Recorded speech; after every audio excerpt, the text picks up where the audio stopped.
دعوتیں کرتے، اور اس میں مچھلی زیادہ کھائی جاتی ہے، چونکہ مالدیو میں مچھلی ہوتی ہے، سمندروں سے شکار زیادہ کرتے ہیں، ان کا اپنی جو ہے معیشت ساری ٹورسٹ پر ہے، خود بہت کم ہے وہاں پہ سبزیاں، فروٹ، یہ چیزیں، لیکن زیادہ تر ان کا مدار جو ہے وہ معیشت کا، وہ ٹورزم پر ہے۔ اور یہ ملک جو ہے بہترین خوبصورت جو ہے ٹورسٹ کے لیے ہے۔ پھر وہاں ایک چیز پتہ چلی کہ حکومت سب کو زمین جو ہے خود دیتی ہے، لوگ خود پھر اس پر اپنے اپنے گھر بناتے ہیں۔ اب حکومت ان کو دیتی ہے لیز پہ جیسے ہوتا ہے، اب وہ لوگ گھر بناتے ہیں تو سب کے تقریباً گھر ایک جیسے ہوتے ہیں، ان کا رہن سہن ایک جیسا ہوتا ہے، اور گاڑیاں، کھانا پینا تقریباً ایک جیسا، کوئی دوڑ نہیں ہے کہ اس نے بڑا گھر، اس نے چھوٹا گھر، اس کی بڑی گاڑی، اس کی چھوٹی گاڑی۔ تو تقریباً سارے وہاں کا، اگر آپ منسٹر دیکھیں گے اور ایک عام آدمی دیکھیں گے تو 19-20 کا فرق ہوگا، دیکھنے میں پتہ نہیں چلے گا، رہن سہن میں پتہ نہیں چلے گا۔ بڑا بزنس مین دیکھیں گے اور ایک عام آدمی دیکھیں گے، چونکہ ہمارا جانا ہوتا تھا، ہماری دعوتیں کرتے تھے بڑے بڑے بزنس مین اور بڑے بڑے وہاں کے عہدیداران جو حکومتی، اور ایک عام آدمی بھی ہماری دعوت کرتا تھا، تو ہمیں ان کے رہن سہن میں فرق نہیں پتہ چلتا تھا کہ یہ کوئی بڑا بزنس مین ہے، یہ کوئی بڑا پیسے والا ہے، یہ کوئی بڑا حکومتی عہدیدار ہے، اور یہ کوئی عام آدمی ہے، چونکہ وہ بالکل کلچر ان کا ایسا تھا کہ سارے تقریباً ایک جیسی زندگی گزار رہے تھے، اور یہی اسلام کا کلچر ہے اور اسلام کا پیغام ہوتا ہے۔ تو اب وہاں جو فش بناتے تھے اس کی کئی قسم کی ڈشز ہوتی تھی،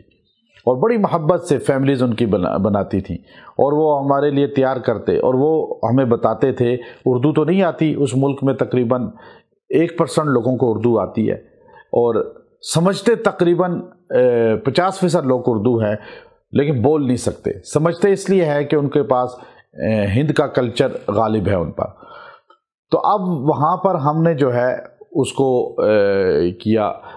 ہم جب ان کے کھانے میں بیٹھتے تو بڑی محبت سے وہ ہمیں کھانا کھلاتے، پھر ہمیں مختلف جزیروں میں لے جاتے۔ ایک جگہ ہمیں جزیرے میں لے گئے، کہا جی ہم نے ایک دن جانا ہے جزیرے میں، اور بہت دور ہے، سمندر کے اندر سفر ہے لمبا ہمارا، اور جو ہے ہم اس پہ چلے، اور الحمدللہ ہم آدھا دن کا سفر ہم نے کیا، اور ہم اس جزیرے میں پہنچے۔ وہ سمندر میں ایک چھوٹا سا جزیرہ تھا، لیکن بڑا خوبصورت تھا، اور ایسے اس کی حالت تھی کہ اس کو دیکھ کے لگ رہا تھا کہ یہاں لوگ چلہ کشی کرتے ہیں۔ بدھسٹ، جب بدھ مذہب تھا تو یہاں چلہ کشی کرتے تھے، کیونکہ اس میں جھاڑیاں اور غار اور ایسے سارا سین تھا۔ تو وہاں ہم نے بیٹھ کے الحمدللہ اپنے وظائف بھی کیے، اپنے چلہ بھی کاٹا۔ پھر وہاں ہمارے ساتھ جو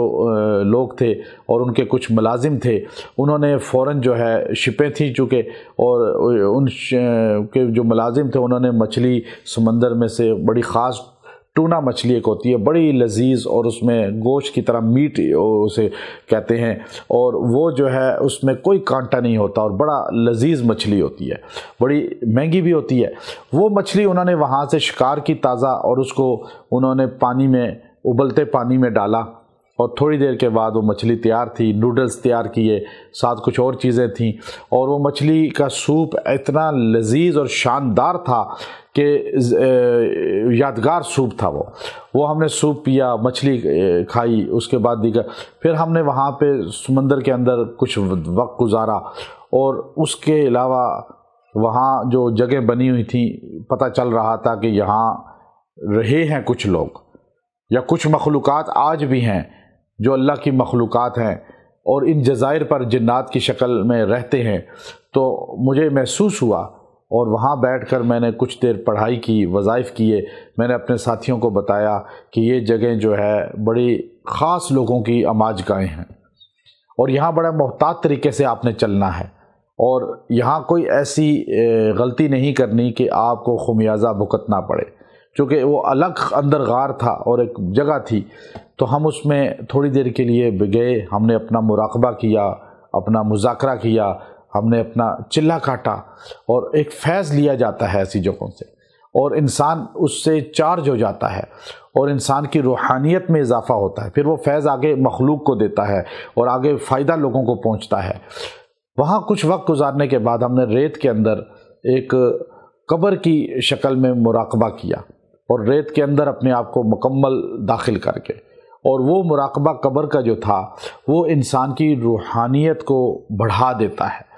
اور پھر اس میں الحمدللہ بڑا روحانی فائدہ ہوا۔ پھر ہم نے سمندر کے اندر اپنے سوئمنگ کے دوران اپنے آپ کو سمندر میں مکمل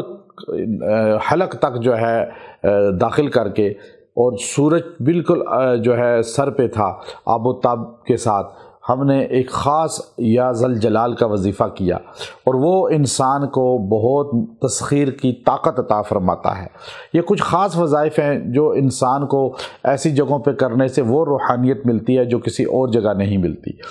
اب یہ چیزیں ہیں۔ اس کے بعد ہم وہاں سے رات کو واپس آ گئے، اور آگے اگلے دن ہمارا سفر جو تھا وہ ہمیں بتایا گیا کہ آپ نے جانا ہے، ایک جگہ ہے وہاں پہ مقبرے بھی ہیں سمندر کے کنارے جو مسلمان آئے تھے، اور ان میں کچھ حفاظ تھے، اور ان کی قبریں آج تک صحیح ہیں، اور وہ 700 سالہ 800 سالہ قدیم قبریں ہیں، اور ان مقابر پہ بھی جانا ہے۔ پھر وہاں سیاحتی پوائنٹ بھی ہیں۔ پھر سمندر کے اندر جو ہے انڈر واٹر جو ہے آپ نے سوئمنگ کرنی ہے، اور اس میں آپ جو ہے اپنی پوری جیکٹس اور دیگر چیزیں